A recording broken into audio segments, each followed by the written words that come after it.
Welcome! My name is Kelly Anderson, and this is Fanimated, the animation fan podcast where we get a chance to geek out about our favorite animated media. Josh Palmer and I are discussing the Netflix animated series Trollhunters, Tales of Arcadia. We have a lot to talk about, so as always, spoiler warning for those who haven't seen the show, and let's get started and let's get animated.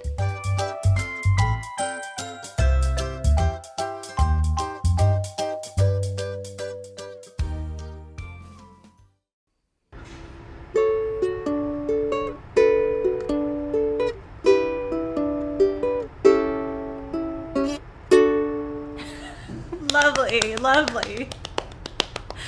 The Josh Palmer theme song. I'm here with Josh Palmer and we're talking about Trollhunters. Yay, we're here! It's a beautiful day. We're finally talking. I'm so happy to be here. Good. Man, we had a bit of an adventure getting to the point of recording. Just one of those things where every little thing technically goes wrong, and now we finally got internet connection and power and a quiet space, and it's great. It's good.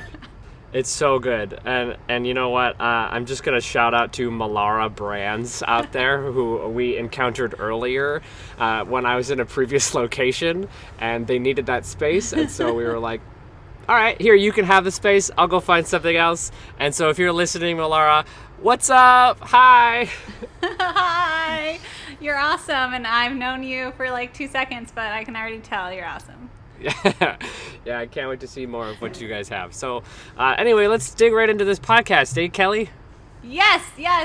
And I want to take some quick time because we got 2 really awesome Apple Podcast reviews last weekend, and I just want to read them because they're awesome, and I was flattered. Oh.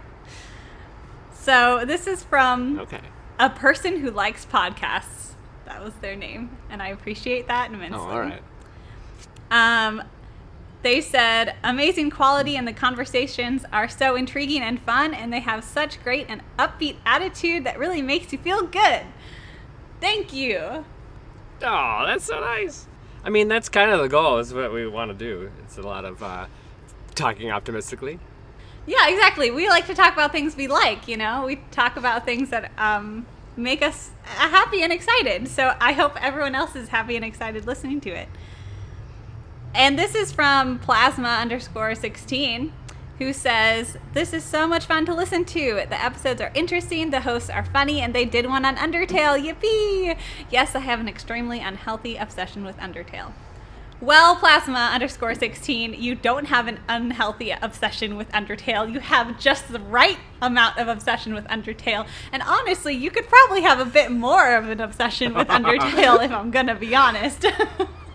Undertale is amazing, so you're at just the right amount of obsession. Good job. Anyway, so thank you for those who leave ratings and reviews. We really appreciate it. And here's another reminder, if you haven't already, to do so, because it just makes my day. So always you can find us on Facebook and Instagram, Fanimated Podcast. We love to hear from you. That's what I'm trying to say. Yeah, it's true. Yeah, it's always a tricky one, but we like to hear that. We like to see. We have that Patreon campaign going too, where you've kind of been revamping some cool things there, and that's been a cool way to get some feedback. I really enjoy voting for the topics that you're going to talk about. Like I still vote even though I'm on the show. I'll vote for some of the other ones, what I want other people to talk about, which is really fun. So. Yeah, so be sure to check that out too. www.patreon.com/Fanimated. If you donate $1 or more, you get to vote every month on an episode topic. And for this month, September 2019, you will also receive a Fanimated decal sticker. So be sure to check that out. All right, all of that aside, we're talking about Trollhunters, Tales of Arcadia. And we have been wanting to talk about this for a while. Yes, we have. It's been a long time coming. I think Kelly is the one who introduced me to this show when it came out, however long ago that was. And I have just been so pumped because it's become the show that I watch when I do laundry. And it's just like, every time I'm doing laundry, I'll watch another episode, or I'll rewatch another episode, or so it's so good. So good. So good. So Trollhunters was created by Guillermo del Toro and is an animated series on Netflix, created through DreamWorks Animation as well, because DreamWorks is awesome. And it's an action-adventure fantasy where we follow Jim Lake, and he's just an average, very kind teenage kid, and he stumbles across an amulet that gives him special magical abilities, and he becomes the troll hunter, defender of both the human realm and the realm of the trolls. And they find that there are all these magical beings living underground, and so they just go on all these adventures for Jim to become a better troll hunter and to save the earth from destruction. All right, so Trollhunters is really, really super cool for a reason that I think is special, because Guillermo del Toro is a wonderful filmmaker who makes really, really fascinating movies. Like, he did Shape of Water recently. Yes. Which, if you haven't seen, is like the one about the monster who falls in love, essentially. That's the really, really short description, but that's a really, really neat one. He does a lot with monsters. I think he also did Pan's Labyrinth. Yes. So anyway, he's just a very interesting filmmaker, and it's really cool that he has this amazing show. He was in talks with DreamWorks for quite a long time, actually, about creating something with them. And he also had the idea for Trollhunters for a really, really long time. And he originally wanted it to be live action, but turning it into the animated series it is now is really great. And it's part of, the Tales of Arcadia. It has actually 3 different parts to it. So there's Trollhunters, which has 3 seasons, 3 Below, which has 2 seasons, and an upcoming show called Wizards. And all 3 of them take place in Arcadia, have similar characters that intersperse between them. It's kind of like they're all happening at the same time, and it creates this one overarching story of the Tales of Arcadia, which is the town that they live in. Yeah, I've been watching 3 Below recently, which we can touch on as well. I know we'll focus more on Trollhunters because they are different shows, even though they take place in the same world.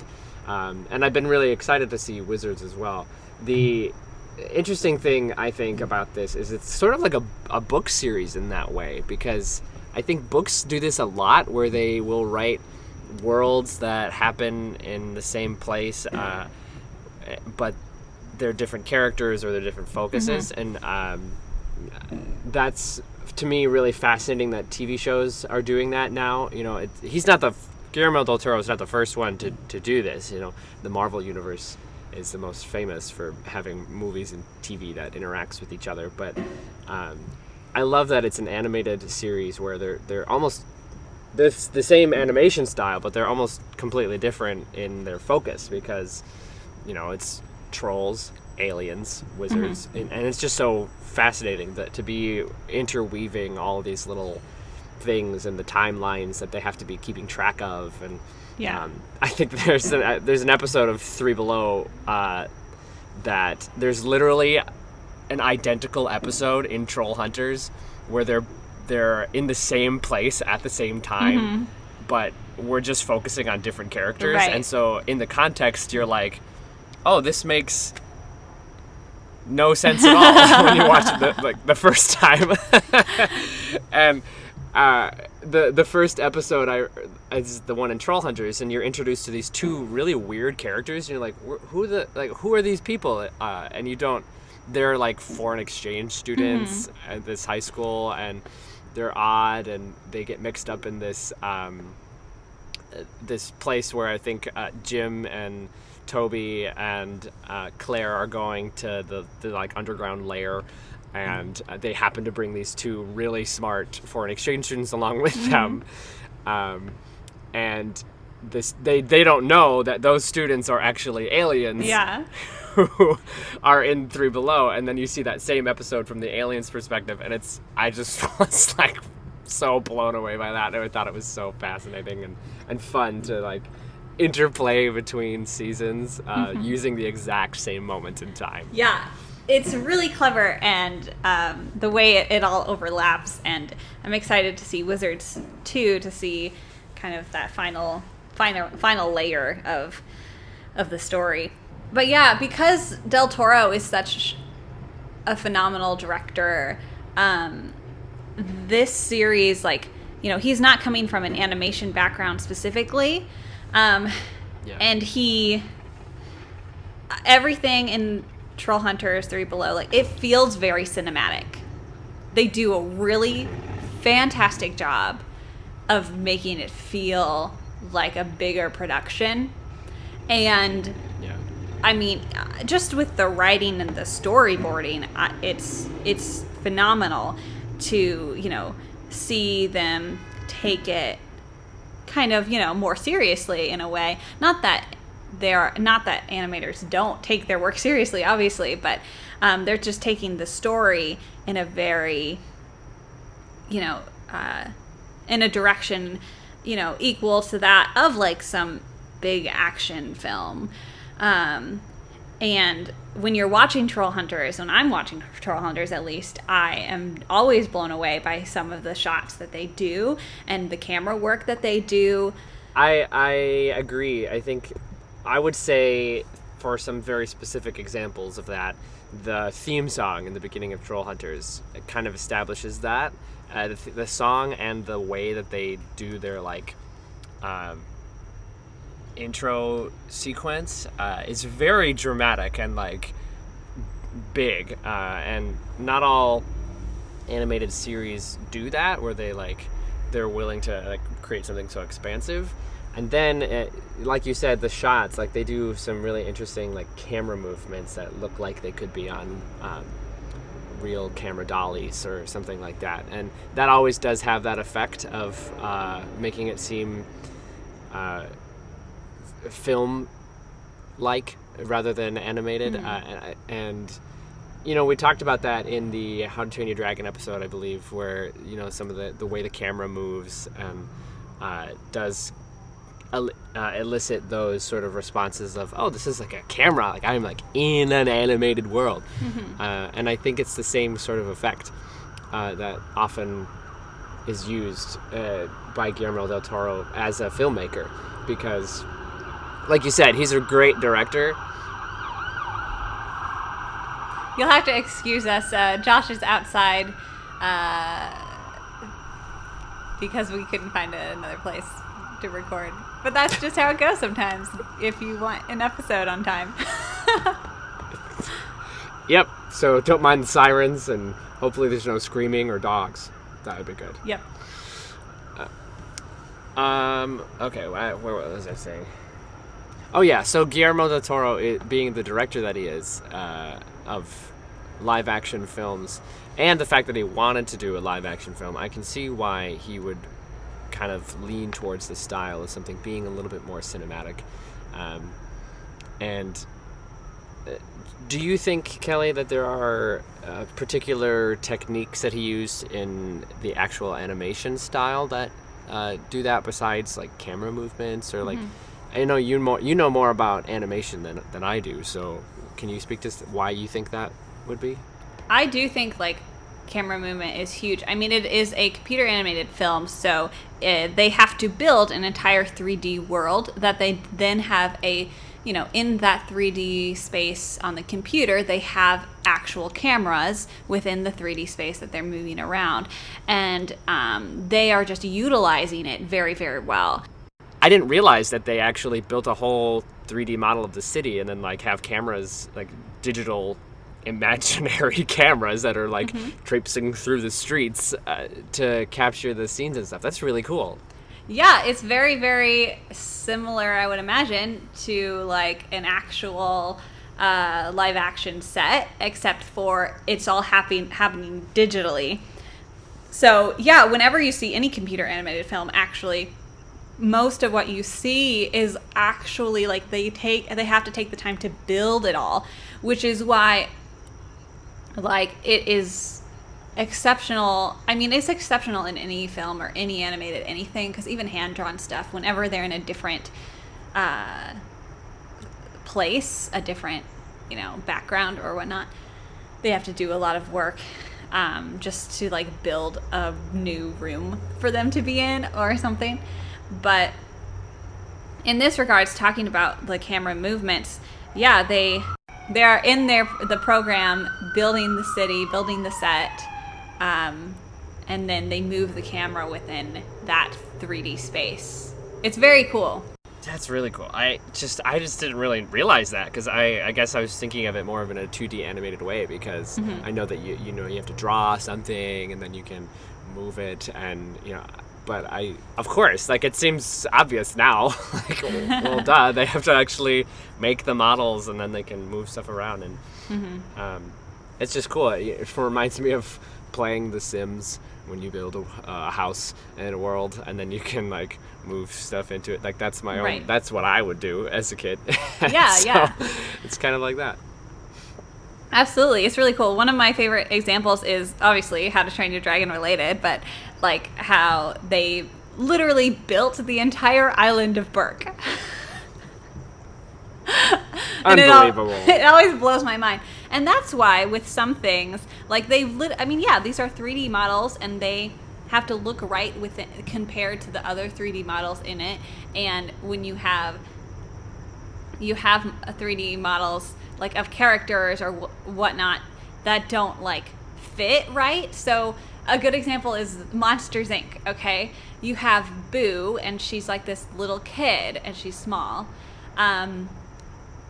Originally, her model is too short to like reach the door handle or something. There was something off, so they had to like make her bigger to like reach a door handle. So stuff like that I just find very fascinating, because you really are working in this space, that the 3D models relate to each other, just the way they're built. So it's really fun when you see those things or hear about those things, that they had to completely change the 3D model or the space around them to make the image that they wanted to make. This is blowing my mind, because now I'm thinking about every film I've ever seen, every animated film, and how like they had basically a digital Lego set of their stuff, and then just like moved it around. Like it's literally what I used to do when I was a kid, in a computer, and I can't believe I never realized that. Yes, that's a great way to put it. That is exactly what 3D computer animation is. They have a Lego set in the computer and they're moving the pieces around. That's a great way to put it.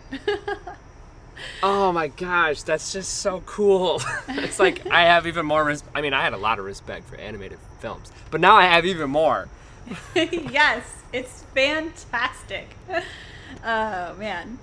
So we gave a little synopsis earlier, but let's talk a little bit about why it's so great. I know that it's won a ton of awards. Like, it's got, I think, 9 Daytime Emmy Awards, some Annie Awards, Kid Screen Awards, and a Saturn Award, I think. And it's like spawned all these different other cool things.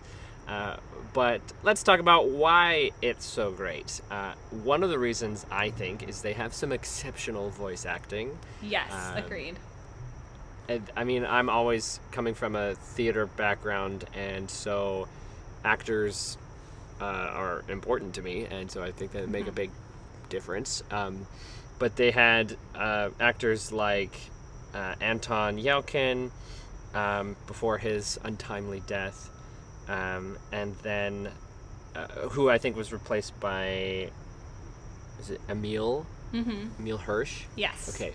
Yeah, both are really, really great, and so they made a huge deal. They played Jim, the main character, and it fits the part so incredibly well, and the way that they explore his development, because I think you can see how he changes throughout the show a lot through his voice. I mean, obviously changing a voice actor does affect some of that, but like he started off just so very teenager-y.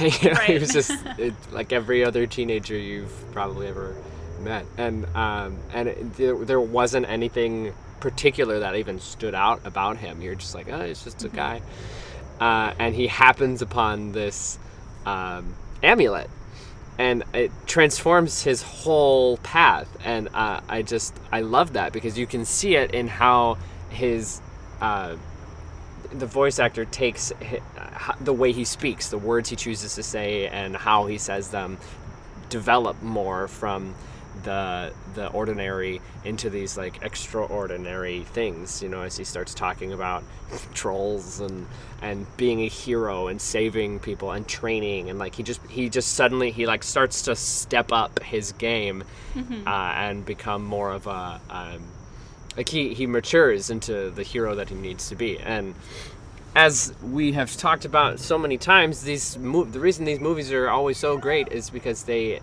get to a hero's journey, and they extrapolate on the same concept of growth and development and going further into maturity, into the better ways of living, which is why we like them so much.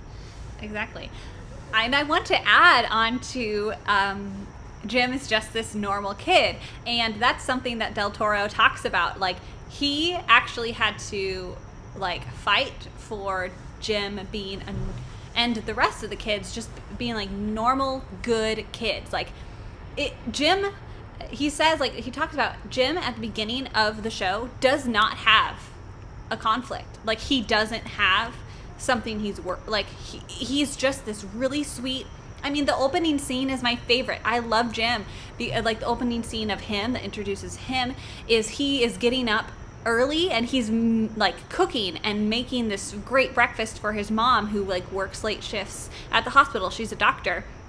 And he makes all these lunches for him and his mom and his best friend Toby. Like, he's just this really sweet kid who like takes a lot of responsibility in things and enjoys looking after his mom, and like he's a good friend and a good sweet person. And so he doesn't actually start out with any problems, and it's just this interference of this magical world that causes the conflict and causes his, like you said, his life to go into this other path. But from a lot of like producers, like studio standpoint, they were confused. They were like, oh, well, what's his thing? Like, like usually it's someone who like already has like a conflict problem, or like a character, something different. And no, Jim is just fine at the beginning. Yeah, he's just fine. And I think some of those character traits developed through the amulet, and they were revealed. Yeah, like he did have, but he maybe wouldn't have seen or encountered so soon. I think a lot of his relationship with Claire and Toby, I think, reveals that too. So Claire is basically, I don't remember how she first gets introduced, but she's kind of like his little crush, and then she becomes so much more than that. Absolutely. And she teaches him all this and that, and then Toby is his best friend who loves food. Toby has a lot more of those like character flaws that people would think of, I think, at the beginning, because he's really nervous. He's got like a lot of fears, and he never wants to do anything. He just wants to like go about his life. He's like, no, I don't want to be interrupted. I want to eat my nougat nummies and my burritos and go to school, and don't get in trouble. Don't don't encounter the bullies, and those are things that fit his supporting role really well, because those are real problems that people start to relate to, and then I think if it weren't for Toby at the beginning of the season, you might not be as interested right away, because I think he's the one who kind of starts, for me at least, he was the one who started the interest in, like, all right, who are these characters and what's their relationship and where are they going, because Toby was kind of foreshadowing everything that was going to happen by saying, nope, we're not going to do this and we're not going to do that. and then it all happened. Yeah. And it's so great thinking about that compared to watching the end of the series or Three Below when he's in that. It's like he is the total opposite. Like, he grows a lot. Toby is absolutely ready for adventure. He's got a warhammer by the end of the series. Like, he is ready to go, and he's very confident in himself and his abilities. And Claire Nunez, she is just she and Toby, so many of the relationships in this show, but the three of them, Toby, Claire, and Jim, are just so great. Like, they just make a really good trio, and it's so fun just watching their interactions. So, absolutely love it. And I love that, it's one of those, like, superhero things where Jim, like, has to keep it a secret and all these things, and then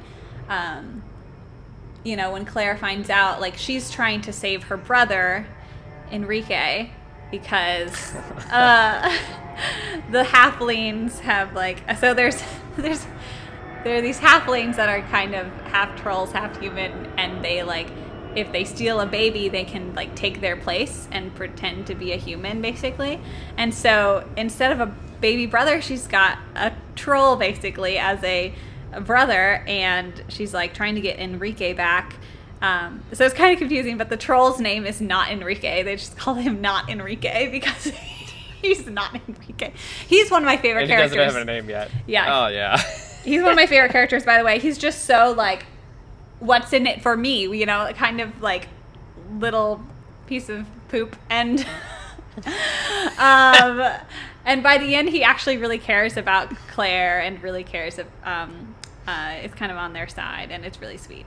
What's cool about the whole show is that it's kind of a arc for not just the characters, but the worlds colliding, like the trolls and the humans, because the amulet chooses a human, which it has never done before. It was always trolls who were the troll hunter to protect the trolls from the bad trolls.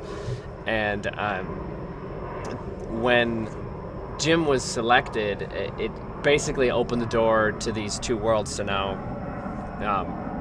merge and get to know each other and, like, have to deal with that because the trolls have been like in a really symbolic moment living under bridges because the portal to the troll world is literally under a bridge in Arcadia. And so it's like they now have to reconcile who they are, because trolls can't live in the sunlight, and they are always hiding in the shadows, and the humans obviously are not. And so I think Not Enrique is a fun example of the struggle of reconciliation, because he wants to be living as a human. He wants to, like, have all these things for himself, and then he comes to terms with his fake sister Claire, and it sort of shows an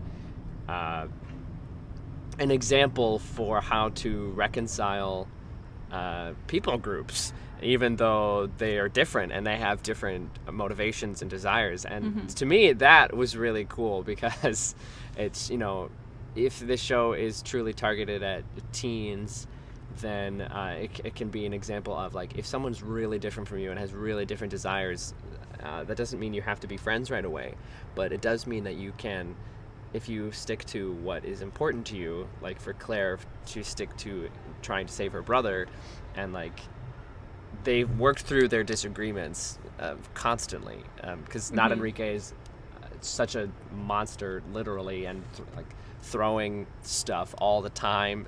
and wearing diapers and eating all her socks and her food. Like it's just so fun. Like it's just a fun example of like two cultures colliding and having to figure out how they can exist together at the same time. Yeah. And that's just phenomenal. Absolutely. And it's not by accident, and it's written really well, and I love it. One of my other absolute favorite characters is Strickler. Oh yeah, he's great. Absolutely fantastic. And if you have listened to any other episode on this podcast, you know that I just love father-son relationships. And of course, in Trollhunters, this is that like father-son relationship between Strickler and Jim. And so Strickler is a teacher at the high school that they attend.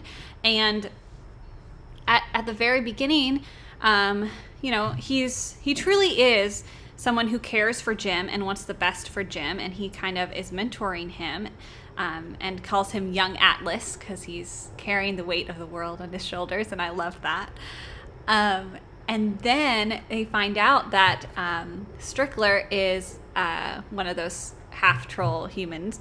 And Strickler finds out that Jim is the troll hunter. And suddenly they're at this conflict of interest because Strickler has to work against Jim, and yet he still cares for him, and he cares for Jim's mother, which is a really other fun, interesting dynamic as well that I love.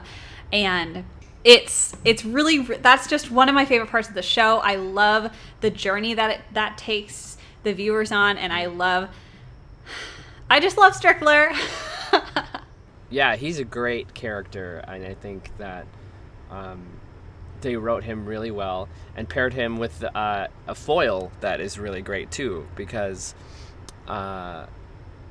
Blinky, yes, the good troll, would be the other father figure. Absolutely. And can you talk a little bit about what you see his relationship being? Absolutely. So Blinky is charged with training Jim, the new troll hunter, and Blinky just has so much optimism for Jim, even though Jim doesn't see that in himself at all. Like, he does not feel, at the beginning, he doesn't feel like called to be the troll hunter. He doesn't want to be. He wants nothing to do with it. Traditional hero's journey stuff. Blinky is always believes in him and always is helping him, even though they might not, again, always understand each other's cultures. Blinky is always excited to learn more and to be a part of it. I know one part where Blinky actually becomes like human, and he is like, he actually enjoys it and like trying to understand the human culture and stuff like that. So let's talk about a few fun facts that people may or may not know about Trollhunters.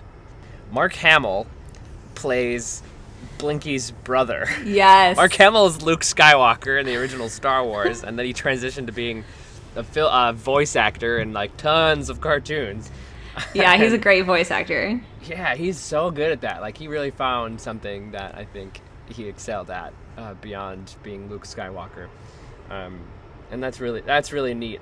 A neat fact, and that he plays that part really well. The brother is kind of he's a bad guy. He is presumed dead, and then he becomes the wise counsel to Gunma the Dark, and it's such a beautiful, really cool. Parallel to Blinky. Another interesting fact is that the idea for Trollhunters originally started when in Del Toro's childhood, he and his friends would explore, get flashlights and explore the sewers of his home city, and see all these catacombs and big like crazy, big tunnels and stuff. And he would always imagine, like, what if all the trolls and goblins and magical creatures are like hiding down here somewhere. And so that's kind of where that came from, and sparked that imagination in him, that he carried that idea through his adult life and eventually came to fruition in Trollhunters. And it started out as a book. They actually wrote a book, Trollhunters, before they were able to make the series. Because, again, he's had this idea for a very long time, couldn't make it come to fruition as a live action or anything like that. So they were like, well, let's just write the book because we have the story. Let's write the book. And then they were able to finally, make the series. So very cool. And it's always really fun when creators are drawing from their own childhood to create animated stories. So another fun fact, specifically about Del Toro, is a lot of his work tends to be quite have like these strange religious undertones. Because I think in an interview he said something about how he had a really Catholic upbringing, and so like religion has been a big part of his life, just trying to figure out what it means and what its part is. And he talks a lot about creativity being his religion now, like creativity itself, which is a really interesting concept to think about. Like not that he like worships art or creativity as like a god or anything, but it's more like he says that the practice of being faithful to a religion, it applies to the practice of being creative. And so you have to... Wow, that's really cool. Yeah, like there are these different spiritual elements of any creative practice, and so he applies that as faithfully as he would to being a Catholic or something. And I don't know if he is a Catholic or if he like follows religious faith. Doesn't really matter in the context of things, but he does talk about that and I think that's a really neat idea, and you can see it in his work, not just in Trollhunters but in lots of things. In Trollhunters specifically, I think it kind of comes through with the lore of the trolls. Like they've got all these books and these libraries, and you can see that the religion of the trolls is I'm putting finger quotes around religion of the trolls. Right. It's not really a religion, but they like what they do to their belief system, I guess, is all under these magical spiritual powers, I guess, and that's I think that's just really cool to be able to use, again, like you said, a fact from his life that he puts into his work to help people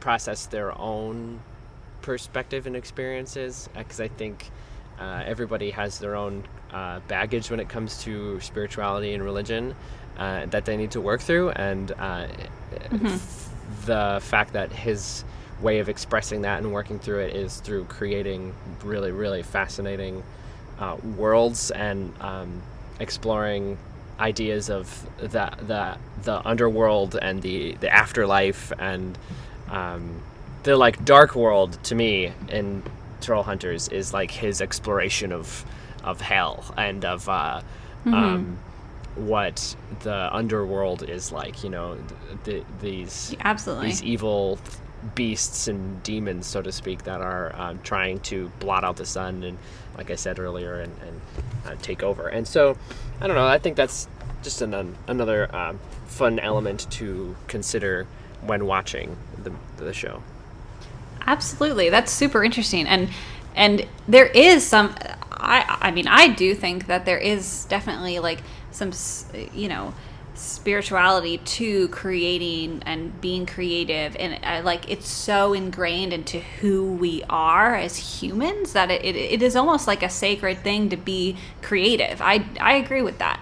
I think that's a really, really cool perspective, and for him to look at it as like, yeah, I'm practicing this thing like with as much reverence as I would another religious practice. That's really cool. Okay, so another spoiler alert. At the end of the series, Jim turns into a troll. And reason being that, he's like, oh, you can't truly be a troll hunter, defender of trolls, unless you are one, basically. I don't like it because the whole thing at the beginning was that he's the first human troll hunter, and he was able, like, to, you know, at the very basic level, utilize his ability to be in the sun to, you know, do things that a troll hunter could not.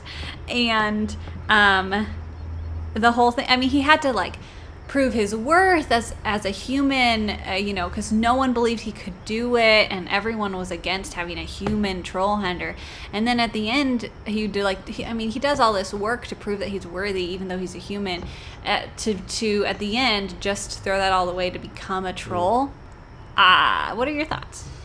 Well, I see what you're saying, and I would counter that by adding that it's almost like he's never actually a full troll, you know, because he was a human, and you can see in the design, he looks, even when he turns into a troll, he doesn't look like all the rest of them. He does enough because his skin changes and he gets like the tusks and the teeth and the ears and all that, but his body shape is still incredibly human as opposed to all the other trolls. So it's almost like he's really just inheriting the power of being a troll. And like, because they're super strong and fast, and so he like gets these powers. And so on one hand, it is a disappointment, like you say, that he's sort of tossing all the things aside that he worked for, you know, being a human, and in the favor of just getting these like supreme powers. So I do see what you're saying, but I would counter it with, it's maybe more like he's worked so hard as a human, and his reward is extra superpower. What do you think of that? I guess maybe I'm so ingrained with the story of, like, it should be about, you know, be who you, like, you can do it with who you are now. Like, embrace who you are. Embracing who you are can achieve things. And the fact that he had to completely change, because he thought he needed those abilities to defeat Gunmar, when in reality, I mean, the whole point, I thought like the whole thing was like, because he was a human, he was working with his friends to achieve his goals. And so for him to choose these powers to try to defeat Gunmar, instead of relying on the really great community of his friends and his allies that he has achieved, you know, with Toby and Claire and, you know, Eli and Steve, like all these great characters that are working with him, like that was the difference between a human troll hunter and a troll hunter. And then he chooses to be a troll because he doesn't, you know, it's like he should be relying on his friends. That's a good point, because he does kind of reject all of them. Like, none of them want him to do it. Mm-hmm. And he just says, no, I have to do this. And there's a little bit of that, like, dying, like he sacrifices himself and his relationships with his friends and his humanness in order to save them. Mm-hmm. Which is like, that's got some selflessness to it, which is cool. But at the same time, it is also, like you said, kind of selfish, because he does take on the power and then is like, no, I'm going to do this myself because I am the only one who can do it with the power. And that, yeah, I see what you're saying there. And it's, I don't know what Guillermo del Toro would say about it. It'd be interesting to know. Yeah, and, you know, it's just one of those things that I thought they would end the series on more of a, like, you know, if that happened, I guess I was assuming it would be more of like, but actually, just kidding, you couldn't do it without your friends and without your human half, because that's what made you yourself. You are human. Like, that's true. That's who you are. And so I still like hanging on to hope that at the end of Wizards that they will like turn him back, or that he will do something. I don't know, but I don't have a huge hope in that necessarily, but I was disappointed in that, because I felt throughout the entire series, it felt like they undermined everything they built by turning him into a troll.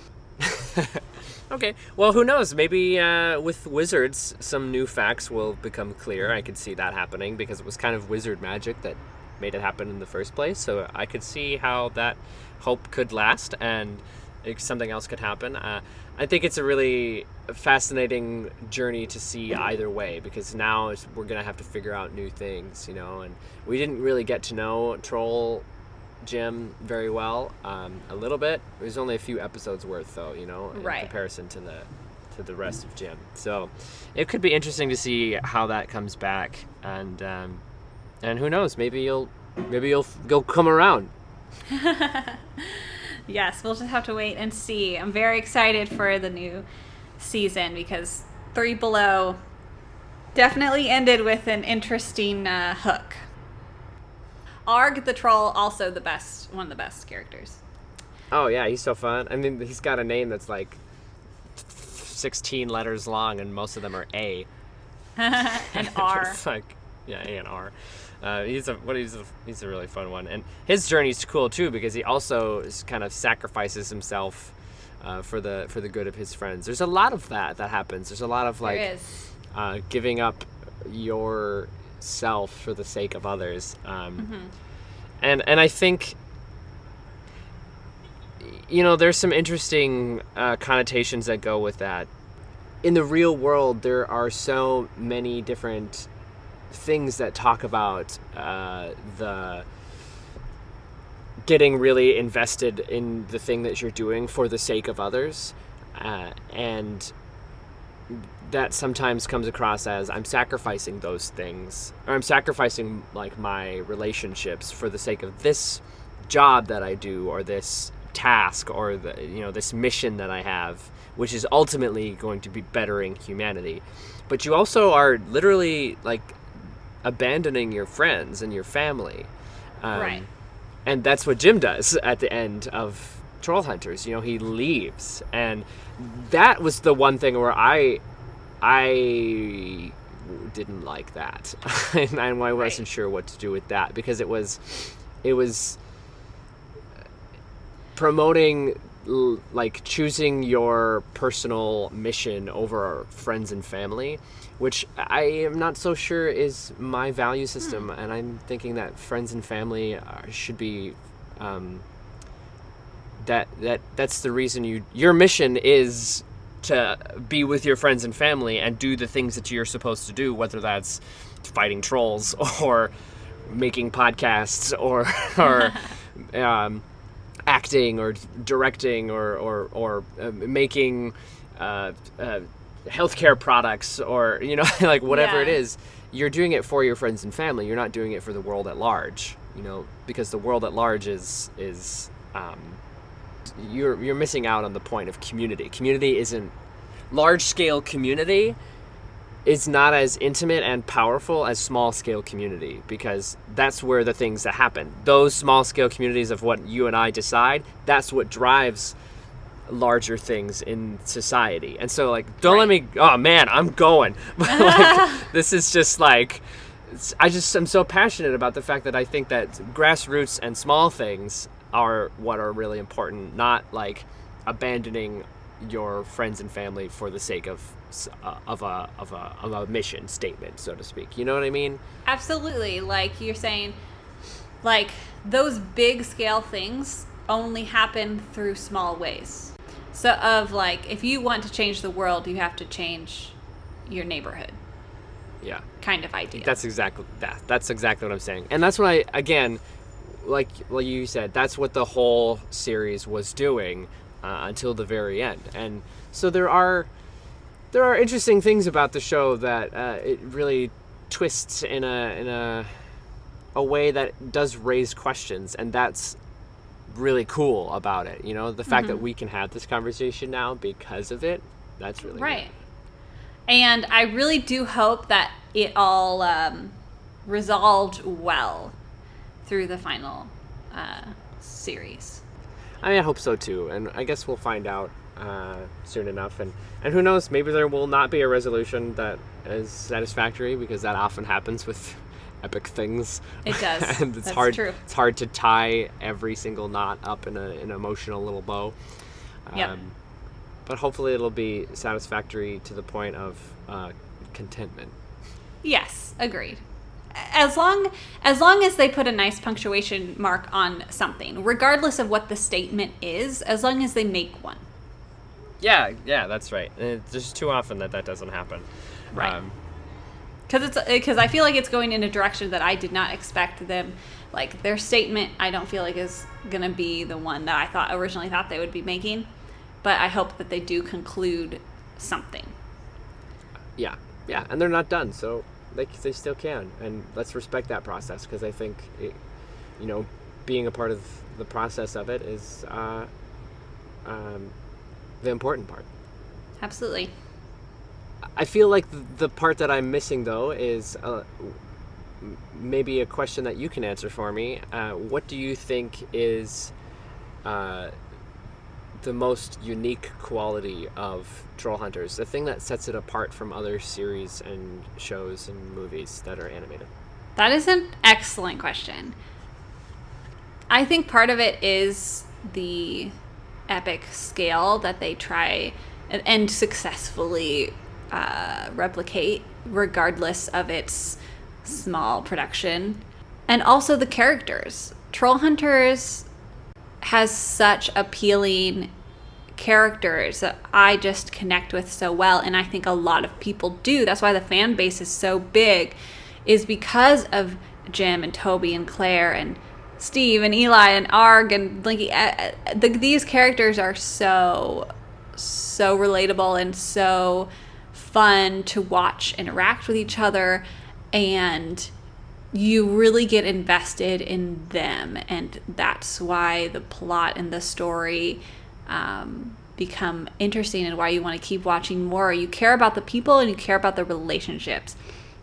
And yeah, you can say that for a lot of shows and a lot of things, but I think for me at least, it was not something I was expecting to get out of this show when I originally started it. And now I'm here and I just care, and I care so deeply about Jim's story because I care about Jim. That's it. So, ready for my next question? Yes. Josh Zapata-Palmer, what have you been watching?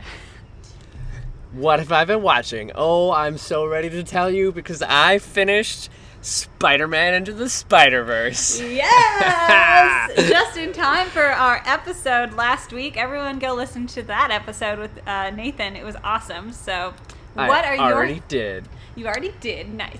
So what are your thoughts on Spider-Man Into the Spider-Verse? Spider-Man Into the Spider-Verse is phenomenal. Oh my gosh, I loved it so much. It's so pretty. It's just so pretty. I want to watch it. I just want to have it constantly. I want my window to just be streaming different images and frames from the film so that I can just look at all those little, like the dots in the shadow and the little like sparked icons that happen when they're like they look into the corner and then little like lines come out of their head and like there's so many beautiful things to look at, and the story, Miles and his cool like path, and I loved what you were talking about on the podcast too. Things I didn't realize about his animation was literally different from the rest.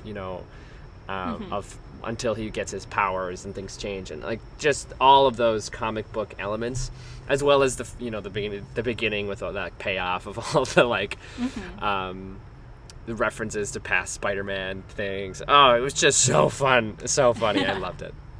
Good. It really is a phenomenal film and just blows me away every time. It truly is a work of art. The other thing that I have been watching is Zelda Breath of the Wild, because I just beat it. I beat the game. Finally! Finally. I just defeated Ganon, and I shot my golden arrows into his big ugly eyeball, and everything blew up, and that was just awesome. Good. I love that game. Josh, we have to talk about that at some point on the podcast. Yeah, we do. I have been geeking out about the Steven Universe movie. Oh, yes, that's right. I saw the trailer. I've watched it several times already. Several. Yeah. 12 maybe. Maybe not that many, but yeah, I bought it on iTunes, and now I just will have it on when I'm drawing or when I'm working on other things. It's just the music is great. The soundtrack? Yeah. Oh yeah, the soundtrack is great. I have a lot to say about that, and you will hear me say about that. I'm making an episode very soon about the Steven Universe movie, but just sweet. Okay. Little teaser. I do have a few small issues with it, but for the most part, all right. I'm very excited about the time jump, and I'm still just itching to find out what's next. Okay. Cool. Yeah, I finished Steven Universe not that long ago. I think I had mentioned that before, and so I'm with you on it. I'm excited for the movie, and it's going to be really, really great. So yeah. So be sure to watch it before my episode on it comes out, so you don't spoil anything. But there's, the new villain is one of my new favorite gems of all time. Like, the way she is introduced, I was immediately like, wow, you are my favorite. This is amazing. I love you. So they did a really good job with this character. So check it out, guys. Well, is there anything else, Kelly? Oh, I think that's all. And by the sound of that motorcycle or something. Yep. Motorcycle says goodbye, so we're going to say goodbye to you. Yes. All right. Thanks for listening, everyone. Go watch Trollhunters. Do it. It's going to be great. It's so worth it. Talk to you later. Bye. Bye.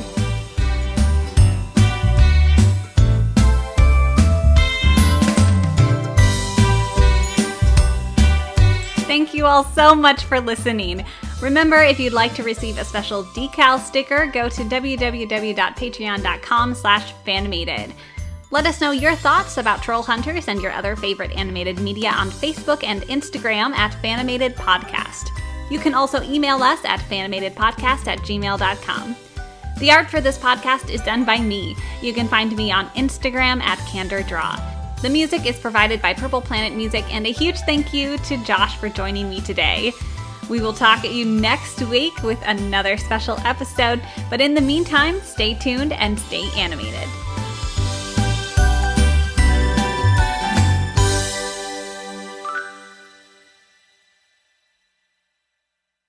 Voiced by Kelsey Grammer as well, which is like the voice of everyone's dream British father. So I think it's an appropriate pairing there too. Just gonna wait for that airplane.